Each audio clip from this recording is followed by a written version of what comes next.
Okay, so over the last 36 hours, I've gotten 15 or 20 emails as well as close to 100 YouTube comments accusing me of deliberately ignoring what's going on in Israel and Gaza and with Hamas, specifically because I'm Jewish. So I think it's a good time to get a video out and stop some of the insanity, hyperbole, and completely apoplectic thinking here. Number one, we don't do shows on Fridays. So the fact that the discussion of Israel and Palestine was missing from our Friday show is ridiculous because we just don't do a Friday show. Number two, the reason that because I'm Jewish, my view is going to be that I need to somehow shield or defend Israel at all costs is ridiculous. There are Jewish people who have a variety of views on the Israeli-Palestinian conflict. There are people who aren't Jewish who have a variety of views on the Israeli-Palestinian conflict.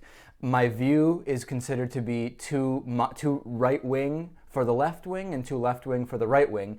And I think that the real problem we have here is we need to have critical thinking about every issue individually. Too many people are buying into this package that is either the liberal package or the Republican package, specifically when it comes to the Israeli-Palestinian conflict. What I mean by that is so many people on the left, of which I consider myself a part, think that you have to be for Martin Luther King, for the Dalai Lama and Tibet, against China, and against Israel to actually be liberal. People need to break out of this paradigm and actually evaluate the information. Now, what is my problem with all of the allegations that I am simply going to be defending Israel in their strikes against Gaza? The problem I have is media coverage about this, because what a lot of people aren't telling you, and what a lot of the comments on YouTube are clearly indicative of, are the fact that people don't know that so far this year, 1,000 rockets have been directed at Israel by Hamas, 500 of which have come in the last week. So when the criticism is, well, David Pakman, even though we're not on Fridays, or whoever, is only talking about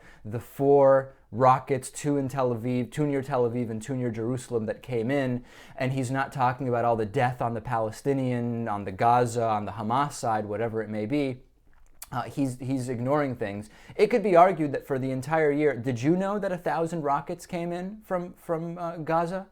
You probably didn't, or if you did, for whatever reason, you're not as worried about the media missing that. Now, why is that? That's really where I have an issue.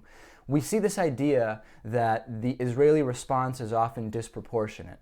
And I am against civilian deaths. I am against rockets being fired from either side. And to be perfectly clear, I am against the Israeli settlements. Now, that being said, the idea of what is proportionate is assuming that if one rocket is fired at Israel, that one rocket can be fired by Israel.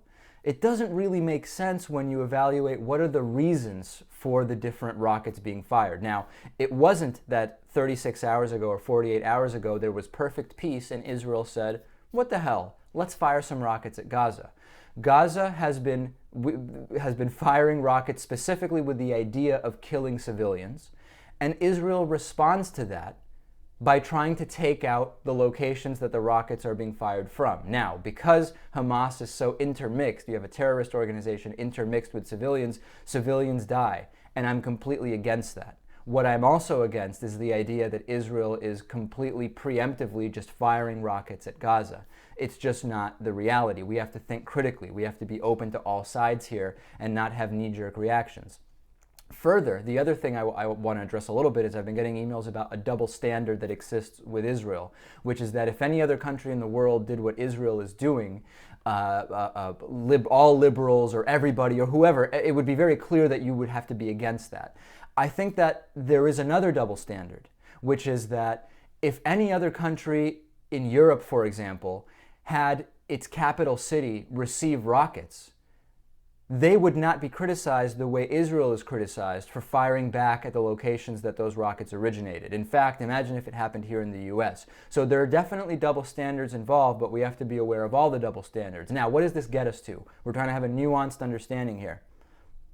If both sides are accusing double standards of existing, maybe we have to consider the idea that the situation in Israel is simply not analogous to other situations, and that comparisons of, well, in any other situation X or in any other situation Y, maybe we need to think about the situation with a little bit more nuance.